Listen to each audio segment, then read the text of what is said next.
গাছ নিয়ে আইছি আমি। আমরা যেমনটা দেখতে পাচ্ছি, ও মাই গড, একটি বড় যে কাতল মাছ রয়েছে, ঠিক আমরা রুই মাছ গণভবন থেকে নিয়ে আসছি, ফ্রিজে পাইছি রুই মাছ গণভবন থেকে নিয়ে আসছি। উনি পালায় চলে গেছে, অসংখ্য মাছ রাইখে গেছে, গোছ রাইখে গেছে, জনগণের খাওয়ায় নয়। আমরা ওগুলা গণভবন দখল করে মাছ নিয়ে আসছি ওনার। মাছ, কাতল মাছ শুরু। এই ব্যাগে বাজারের দেখি কি আছে একটু বের করে। এমনটা কিন্তু সবকিছু লুটপাট হয়ে কিন্তু নিয়ে যাচ্ছে।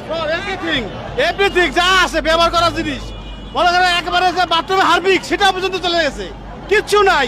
যা গতি দিছিল সব চলে গেছে এর মধ্যে। এবং একদল চিন্তা করতেছে ওখানে আগুন ধরা দেওয়া হবে। আগুন ধরা দিছে কিনা জানি না, আমরা ভয়তে আমরা দেখতে পাচ্ছি আগুন ধরে দিয়েছে, অলমোস্ট আগুন ধরে দিয়েছে। খেজুর আমরা দেখতে পাচ্ছি, খেজুর মানে যা অত্যাচার করছে এই 16 বছরে, তা আজকে জনগণের উল্লাস আমরা উদযাপন করছি এবং গণভবনকে ঘিরাও আমরা ভাই 71 দেখি নাই, 2024 দেখেছি।